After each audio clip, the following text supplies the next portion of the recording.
인구가 20만이 넘어가기 시작한 18세기의 한양에는 큰 문제점이 하나 있었다. 도성 안에서는 농사를 지을 수 없도록 법으로 정해두었는데 그런 까닭에 넘쳐나는 사람들의 배설물을 처리하는 것이 큰 골칫거리였다.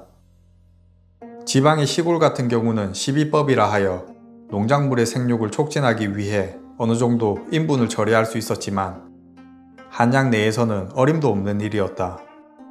그래서 도성 내에서는 저마다 자기들만의 처리 방법이 생겨났다. 우선 변을 집안 마당에 널어 말린 뒤 도성 밖의 농가에 판매하는 것은 그나마 생산적인 일에 속한다.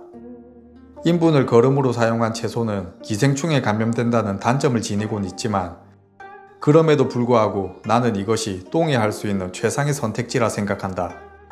하지만 대부분은 똥을 아무렇게나 버린다. 개천에 먹고 남은 음식물 쓰레기와 함께 인분도 함께 떠내려 보내기도 하는데 이렇게 떠내려간 것들이 바다까지 잘 도착할 거라 생각하면 오산이다. 필이 어딘가에 걸려 썩어 없어질 때까지 고약한 냄새를 뿜어대는 것이 일반적이다. 실학주의 학자 중 한 명인 박재가가 말하길 한양에서는 날마다 뜰 귀퉁이나 길거리에 똥오줌을 쏟아버린다. 그래서 우물들이 모두 짜다. 시냇가 다리나 돌로 쌓은 제방에는 인분이 덕지덕지 붙어있다 라고 하였다. 궁궐한 상황도 그리 다르지 않은 듯하다. 왕을 비롯한 신분이 높은 사람들이야 비교적 위생적으로 처리하지만 궁녀를 비롯한 신분이 변변치 않은 사람들은 나무 아래 볼일을 보거나 담벼락에 해결한 경우도 있다고 한다. 위세에 있는 선비들은 볼일을 볼 때 낮에는 뒷간에서 해결하는데 이때는 갓을 벗는다고 한다. 집안에서도 뭐라도 꼭 뒤집어 써야 하는 이들에게 뒷간만큼은 그럴 가치가 없는 장소라는 뜻에서다.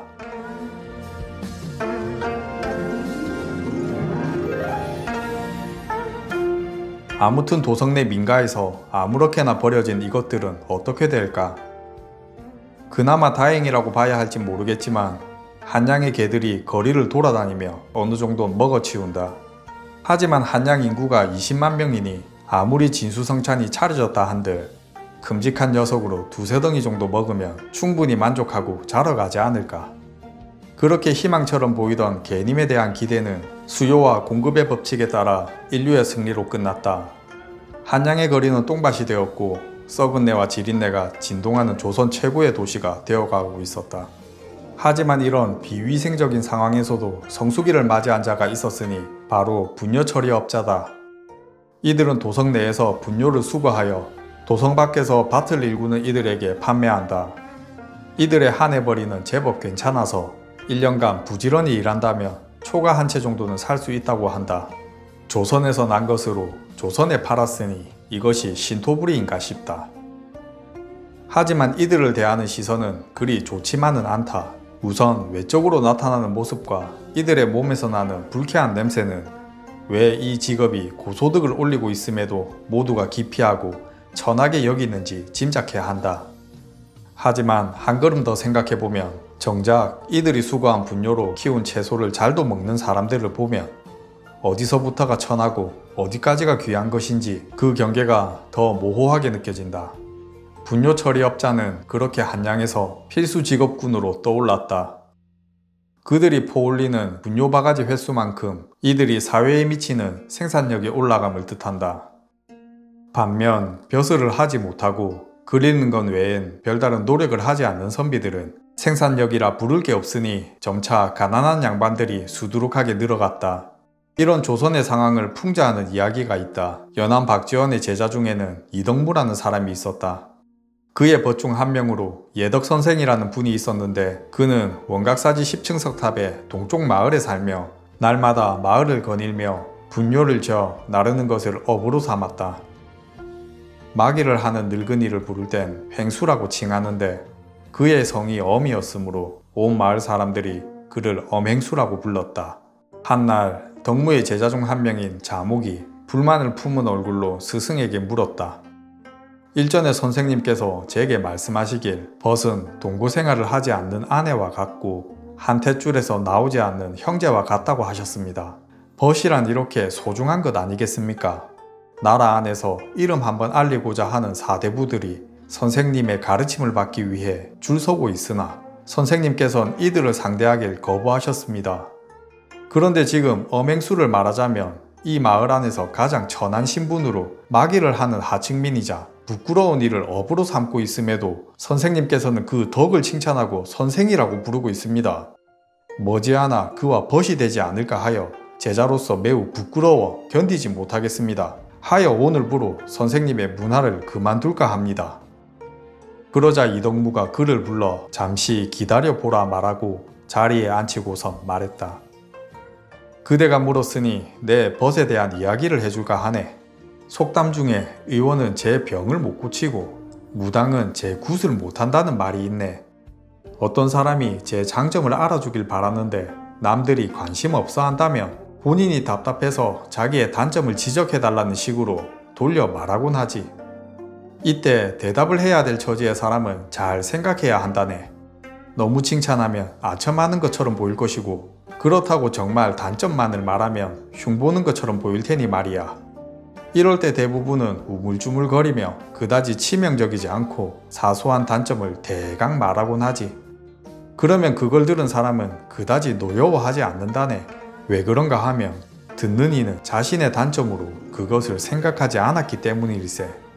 이때 숨겨놓은 물건을 알아맞히듯 은근슬쩍 그가 장점이라 믿고 있는 점을 언급해준다면 그것이야말로 상대방이 듣고 싶어하는 것을 말해줄 때의 묘수라 할 수 있지. 칭찬 같지 않게 은근히 칭찬하게 되면 그는 비로소 자신이 듣고 싶었던 가려운 부분이 해소되었다는 표정을 지으며 자네야말로 참된 벗일세 라고 말할 것이네. 자, 그래, 자네는 이렇게 벗을 사귀면 좋겠는가? 이 말을 들은 자목이 두 손으로 귀를 막더니 뒷걸음질 치며 말하길, 선생께서는 이익을 챙기려는 시정잡배들과 비굴하게 아첨하는 벼슬놈들이 하는 버릇을 제게 가르치시려는 겁니까? 그렇다면 자네는 이런 것은 부끄러워하고 저런 것은 부끄러워하지 않는군. 대체 장사치의 벗은 이익으로 사귀고 체면을 차리는 양반의 벗은 아첨으로 사귀는 것이라지. 하지만 이익만을 따져 사귀어서는 그 관계가 지속되기 어렵고 아첨으로 사귄다면 그 또한 오래갈 관계는 못되는 법일세. 그러니 오직 마음으로 벗을 사귀고 인격으로 벗을 찾아야만 도의의 벗이 될 수 있는 것을. 저기 엄행수라는 분이 나와 알고 지내고자 요구한 적이 없지만 그저 내가 그를 칭찬하고 싶은 마음이 간절했을 뿐이라네. 엄행수는 늘 소탈하고 꾸밈 없는 삶을 사는데 그가 사는 집은 흙벽과 볏짚 지붕에 구멍을 뚫어 놓은 것이 다라네. 하지만 그는 그러한 집에서도 새우처럼 등을 구부리고 들어가 개처럼 주둥이를 틀어박고 자면서도 욕심을 부리지 않는 삶을 살고 있지. 그는 사람똥, 동물똥 가리지 않고 자신의 업에 그저 열심히 임했고 모두가 더럽게 여기는 똥을 귀한 굿을 여기듯 하였다네. 그의 청렴한 인격에는 아무런 흠이 없으니 혼자 그 이익을 차지하면서도 타인이 의리를 모른다며 욕하는 사람이 없고, 똥을 탐내어 아무리 많이 가져가려고 한다 한들 엄행수를 두고 남들에게 양보하지 않는다 라고 말할 사람이 없네. 부자가 되고 높은 지위를 가지는 일을 누가 마다할까마는 원한다고 다 얻어지는 것들이 아닌 것을 알기에 애초부터 부러워하지 않는단 말이지. 그러니 그는 누군가 자신을 찬양한다 해도 신경 쓰지 않고 누군가 자신을 욕한다 해도 그것을 욕되게 여기지 않았어. 서울 근교에 채소를 가꾸던 사람들은 아무리 좋은 등급의 밭에서 채소를 키운다 한들 엄씨의 똥을 가져다 써야지만 한 해에 6천냥의 돈을 벌어들일 수 있다고 하네. 엄씨의 인기가 이렇게 높으니 많은 죄화를 쌓았을 것 같지만 그는 검소한 삶을 선택했네. 누가 고기를 좀 먹으라고 말하면 배에 들어가면 채소나 고기나 삼키고 나면 배부른 것은 똑같다고 말하고, 새 옷을 사입으라고 하면 소매가 넓은 옷은 일하기 불편할 뿐더러 새 옷을 입고는 일을 할 수 없다고 대답했네. 어디 그뿐인가? 정월 초하루가 되면 비로소 갓을 쓰고 새 옷에다 새 신을 신는데 이웃 어른들에게 돌아다니며 세배를 올리고 난 뒤 집으로 돌아와 옛 옷으로 갈아입는다 하니 신분은 천하지만 격식과 예의를 갖추었지 않은가. 옛글에 이르길 본래 부귀를 타고난 사람은 부귀를 행하고 빈천을 타고난 사람은 빈천을 행한다고 하였네. 모든 사람이 이 세상에 태어날 때 각기 정해진 분수가 있으니 그러한 운명을 누구를 탓하겠는가? 새우젓을 먹을 때 달걀이 생각나고 두꺼운 옷을 입으면 모시옷이 부러운 법이라지만 이러한 욕심 때문에 천하가 어지러운 것 아니겠는가?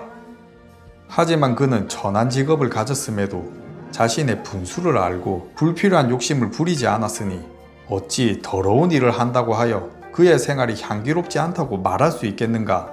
그를 보면 깨끗한 가운데도 깨끗이 못한 것이 있고 더러운 가운데도 더럽지 않은 것이 있다는 것을 배울 수 있는 것이네. 진심으로 말하지만 애초부터 도적질할 마음이 없기로 말하면 엄행수 같은 분이 없다고 생각하네. 아마 엄행수를 보기에 부끄럽지 않은 사람이 거의 드물 것이기에 나는 엄행수를 선생으로 모시려고 하고 있단 말일세. 그러니 어찌 감히 벗으로 사귀겠다고 할 수 있겠는가? 그런 이유로 나는 엄행수를 감히 이름으로 부르지 못하고 예덕선생이라고 일컫는 것일세. 과연 이 이야기의 끝에서 자목은 어떤 결정을 했을까? 이덕무의 말이 무색하게 자리를 떠나갔을까? 한 사람의 삶도 제대로 보지 못하는 이가 사회 지도층이 되기 위해 글공부를 하고 과거에 합격한다 한들 백성들을 위한 올바른 벼슬아치가 될 수 있을까? 성실함은 배신하지 않는다는 말이 조금씩 거짓말이 되어가는 세상에서 편법과 불법으로 자신의 가치를 올려가는 사람들이 늘어가고 있다. 정직하면 바보라는 말이 바른 처사인 것처럼 여겨지는 현실 속에서 엄행수처럼 분수라는 이름에 가두리를 치고 성실하게만 사는 것은 옳은 일이 맞는 것일까? 자목이 해야 할 대답은 우리에게 남겨진 숙제가 되어 쉽사리 답할 수 없는 문제가 되어버린 하루였다.